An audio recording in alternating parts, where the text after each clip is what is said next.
Okay, so this is the last segment of this lesson, and we have really made an advancement in guitar theory because we're breaking into the other keys. On piano, I had to struggle with this from an early age.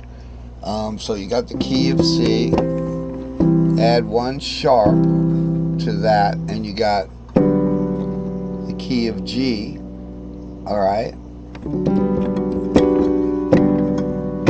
Add another. Let's see. We add another sharp, and we get the key of D.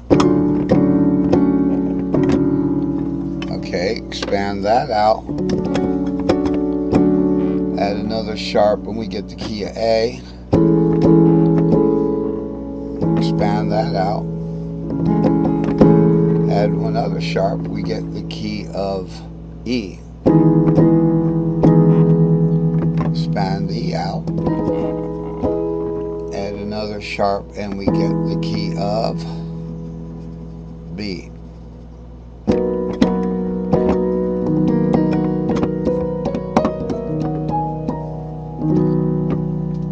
Okay, so those are the 5 caged. That's going in fifths. I used to do this as a kid. I'd do something like I'd go to the 4th and then to the dominant 5th, to the 4th. That's how I knew how to get to the 5th. It's you pull the shape up. In piano, that's all it is. It's that easy. So we've got our 5 caged keys here, but the important thing is they all share the same. They all share the same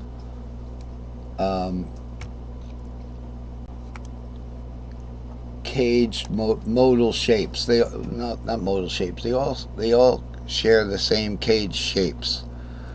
Okay, so now when you see C cross E cross G, that's the tripentatonic. Alright, so looking at this is a generic fretboard because I've taken the colors off of the top of it in order to make it a little simpler. Okay, so this would be, say, where the main fret nut would be. So this would be the key of C right here. And it's important to understand that this banner, this A banner, means an A-shaped C, which would be 5√3. So these banners are still for the key of C. So it's really, there was no reason for me to put this in black and white because it's still for the key of C. The banners change. The banners change as when we change the key that we're in. Okay, so you can see here that these are the banners for the key of C, like this. But with the key of A, where's the C banner? Now notice they're the same thing. They go in fifths: C to G to D to A, C to G. You know, believe me, C to G to D to A. Okay. What is going on with this C banner and this C banner? This is the key of C cage. 5√3, 5√3. There's C right there. Over here, we have the C cage. It's a C-shaped A. So it's still 5√3, 5√3. But look at the notes.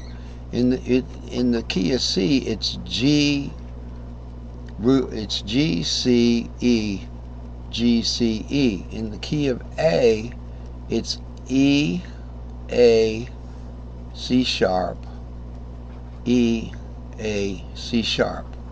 Okay, the C banner in the key of G is the same thing. You're going to play this C-shaped thing, but you're going to start it on a D up here, and it becomes a C-shaped G.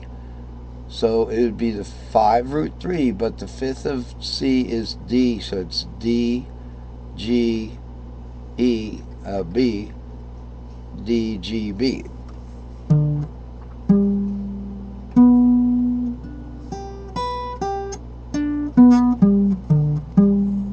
Okay, so that's how that works. And same thing in the key of E. All right, we've got our same thing. The C banner is the C-shaped cage. This is what I'm trying to explain to you, that it's important to accept and to utilize the fact that we have the same string shapes. The same 3, 4, 5 is the C shape, and then go up a fifth from that. We have the 6, 7 root is the G shape. The 2, 3, 4 is the fifth.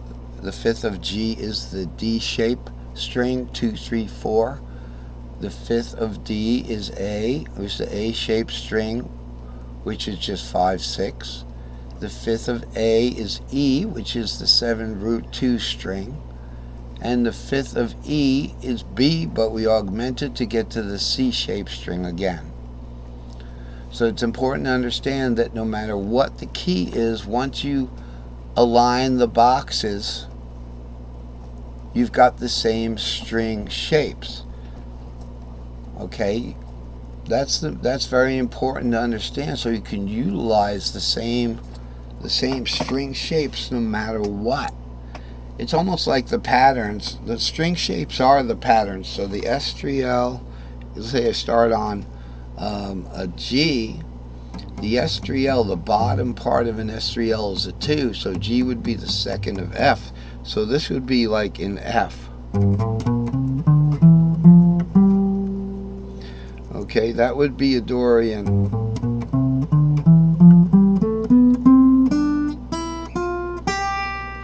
Now, I'd like to take a minute here and explain something that I wanted to get to explaining. The last subject I want to cover today is kind of like an ad hoc subject, but it's been bothering me. And that is, when you look at, we have this S3L thing right here that I drew. Okay, it's an S4L.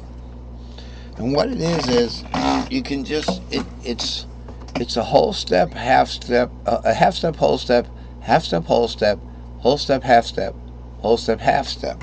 And it's almost like a Locrian.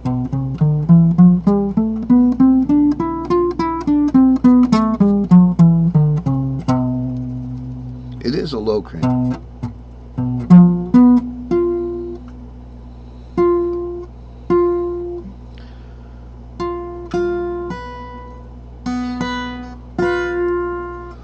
Alright, that was kind of like a rough cut Locrian arpeggio.